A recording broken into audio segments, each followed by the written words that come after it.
Eh bien, mesdames et messieurs, maintenant que vous avez pris place, les autres n'hésitez pas à y aller. Je vais vous présenter...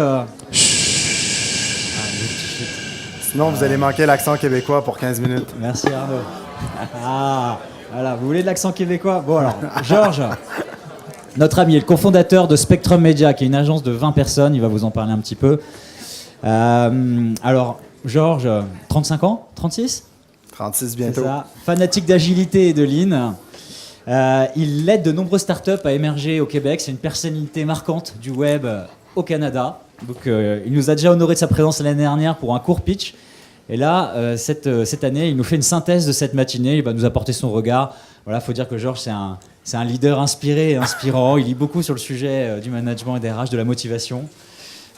Pour vous raconter, moi je l'ai rencontré au Web Today il y a 2 ans. Il venait nous faire une conférence pour nous expliquer comment la poutine tenait une place hyper importante. Donc, cette espèce de frites aux gruyères, au fromage fondu du Québec, quoi. C'est ça, c'est la spécialité.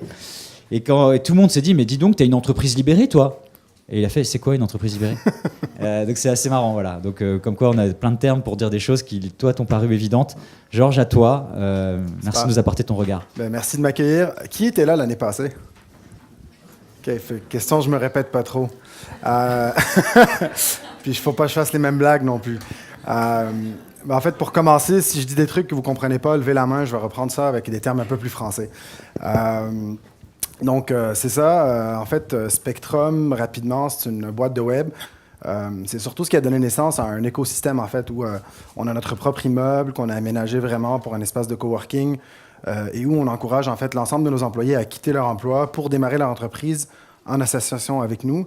On a en fait 7 entreprises, donc 7 startups différentes qu'on gère en plus de la compagnie de prestations qu'on fait du développement web. Donc développement web, développement mobile, site web, ça c'est à la base.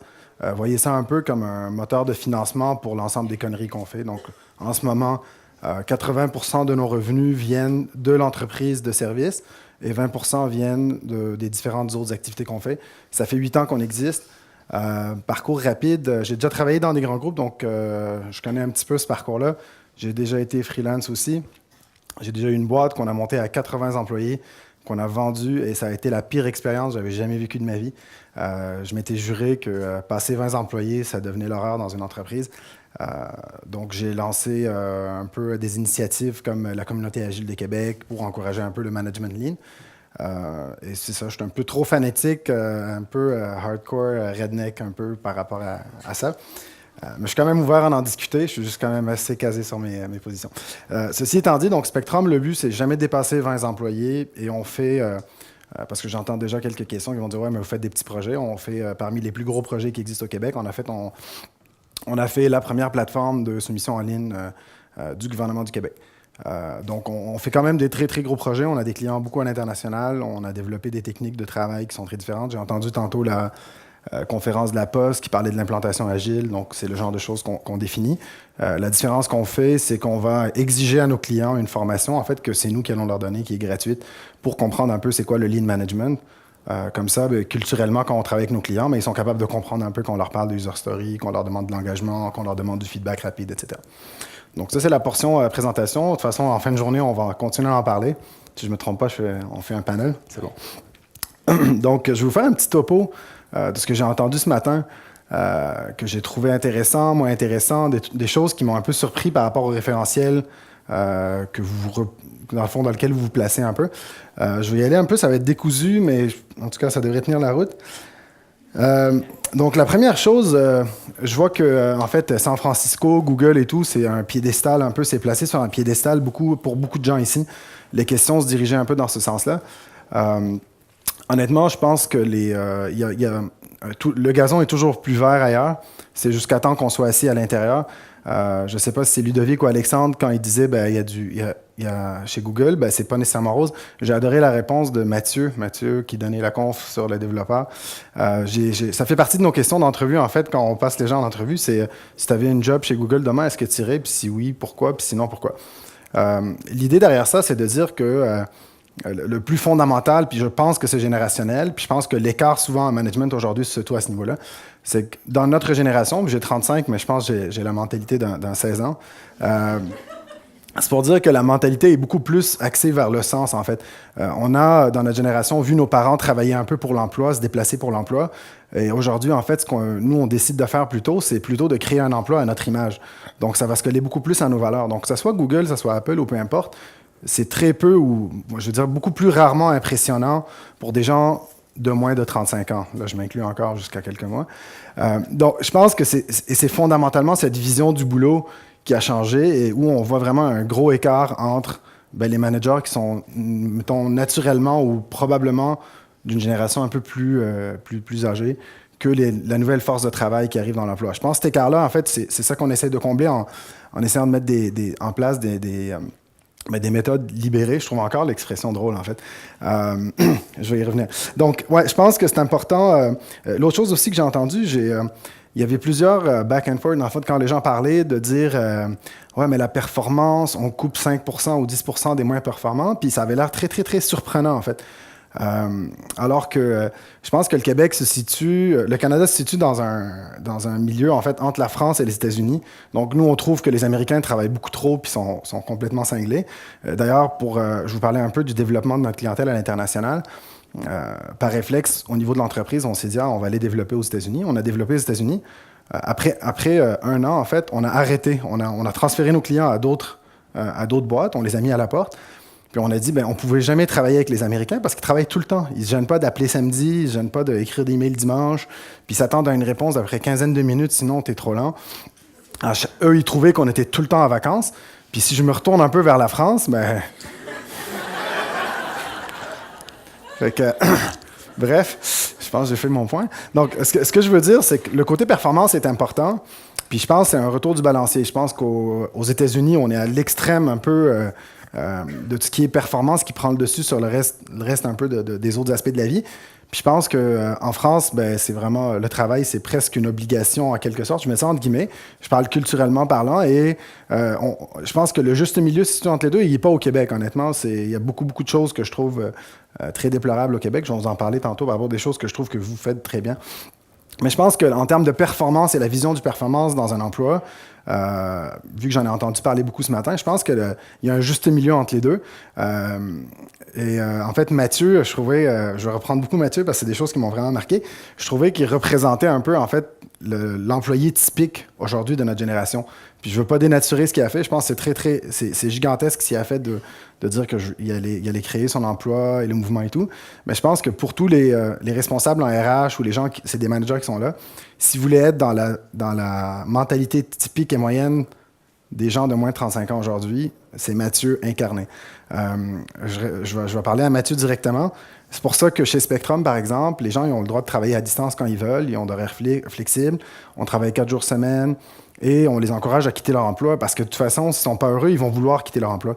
Puis s'il est performant, parce qu'à la base, c'est pour ça qu'on l'avait embauché, j'aimerais bien en fait faire partie du quelque chose qu'il va vouloir créer en tant qu'être performant et qui va vouloir changer le monde. Donc nécessairement, en tant qu'à le perdre de mon entreprise, j'aime mieux être actionnaire avec et le financer.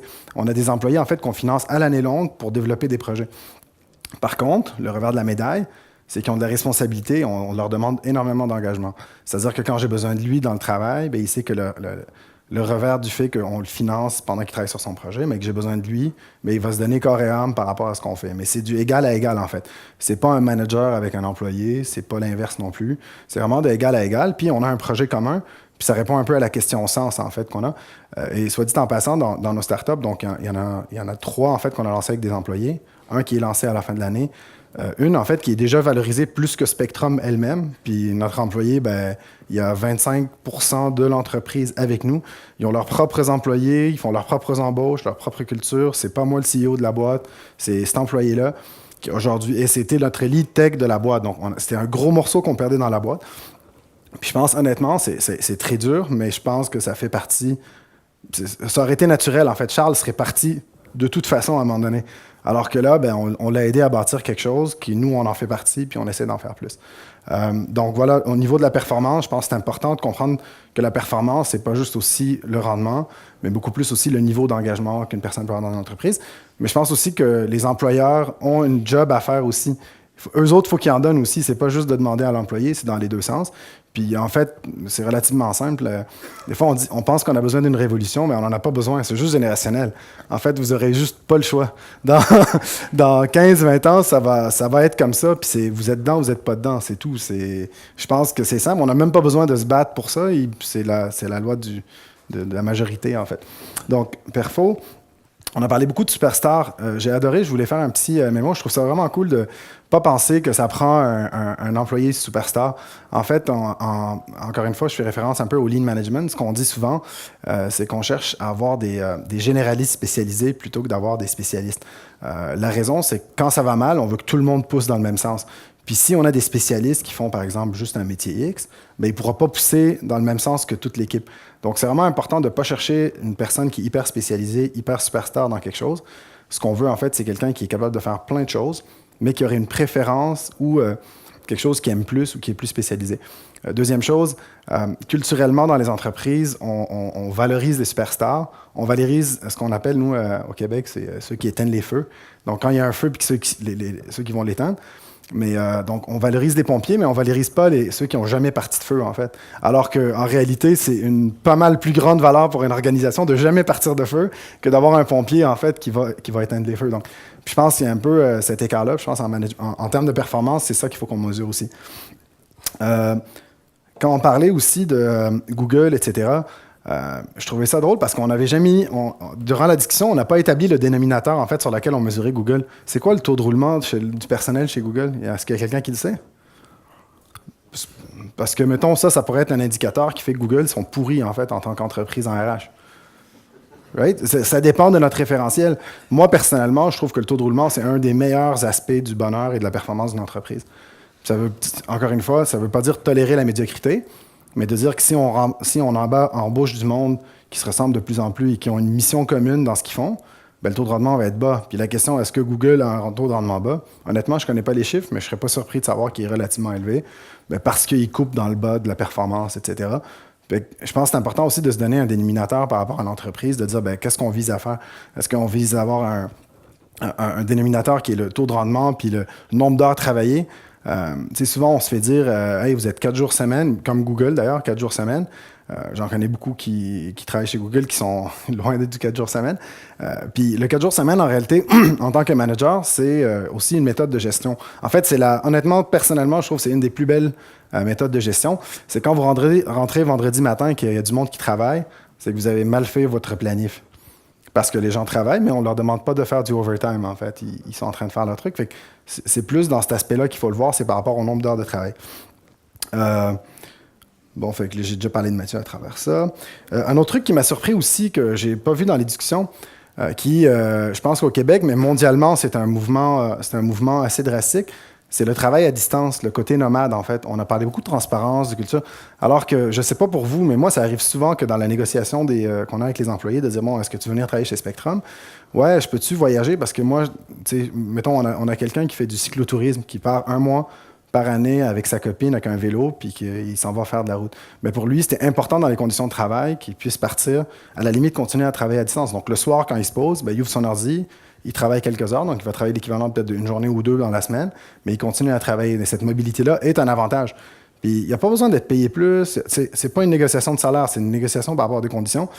Ce que je disais tantôt, je pense que la mobilité est un des gros défis pour les grands groupes.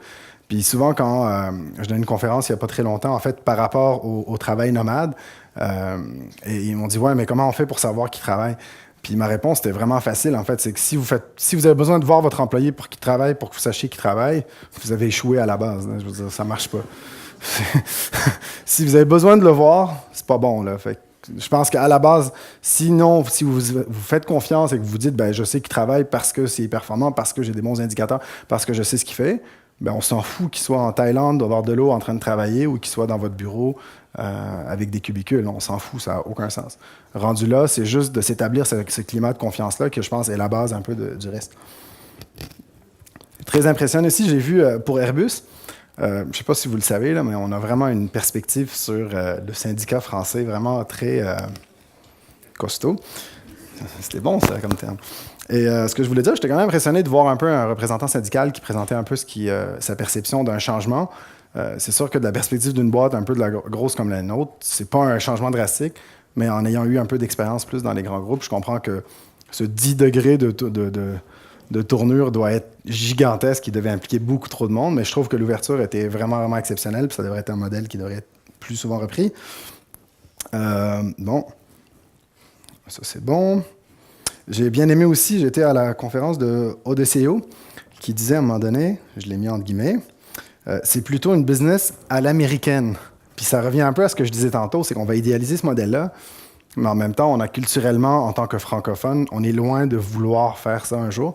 Puis et il faisait référence quand il a dit ça que il y avait un changement accéléré dans le rôle des responsables de formation et que maintenant, les demandes de formation passaient par la division business plutôt que formation. Ce qui m'amène à un point où je trouve que vous hyper spécialisez vos postes. J'en ai entendu souvent, j'ai noté responsable de formation, responsable d'innovation. Mais moi, j'ai l'impression que les responsables d'innovation, c'est intrinsèque à une équipe. C'est pas une personne qui s'en occupe. Sinon, c'est beaucoup trop fragile comme structure si on avait un responsable d'innovation.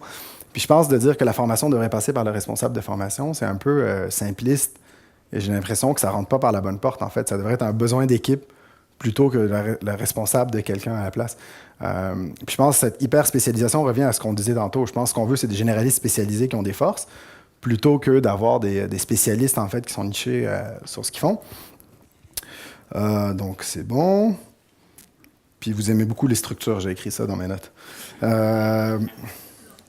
Fait en gros, c'est pas mal ça, en fait, comme tournée. Donc, sinon, honnêtement, je trouve que c'est super intéressant, la vision un peu libérée. Je vois des grands groupes que j'aurais jamais imaginé même parler de ça.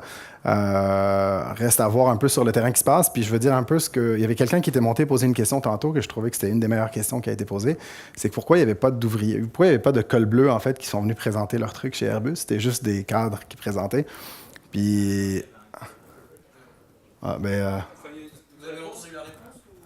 Ouais, en fait, c'est qu'ils sont occupés à présenter ailleurs aussi. Ça tenait plus à l'organisation et ce qui a été demandé. Ouais, de l'événement. Ouais. Parce que c'est systématiquement l'équipe. Fait qu'il faut que je regarde Ludovic puis je dise là, fais tes trucs comme il faut la prochaine fois. Je vais citer une expérience qui s'est passée à Airbus Nantes il y a pas plus tard qu'un mois. Il y a eu un séminaire manager qui s'est réalisé avec la direction. Ils ont décidé de faire venir 20 compagnons pour échanger sur le futur. Ça, c'est cool. Alors voilà, c'est une expérimentation qui veut dire que les compagnons ont du sens. On ne peut pas faire les choses sans les compagnons. On essaye de travailler, de développer toute cette coopération entre les différentes fonctions du compagnon à l'ingénieur. Et je trouve ça incroyable, honnêtement. Puis ça fait partie un peu des choses. On parlait, mettons, au début de la présentation, on disait le but, c'était d'enlever un étage de management, un niveau hiérarchique. Puis en fait, le but, c'est d'aplatir un peu plus. Puis en fait, on n'a pas le choix de faire ça. Plus on va aplatir la structure, plus en fait l'implication des gens qui font la job et des gens qui vont coordonner la job, parce que j'aime pas le terme management, mais là, je n'embarquerai pas là-dedans. Je trouve que c'est important de coller ça. Mais honnêtement, je trouve ça impressionnant pour une structure comme Airbus de faire des moves comme ça. Fait que, voilà. Donc, à part ça, si vous voulez venir apprendre des expressions québécoises, n'hésitez pas. Merci, Georges.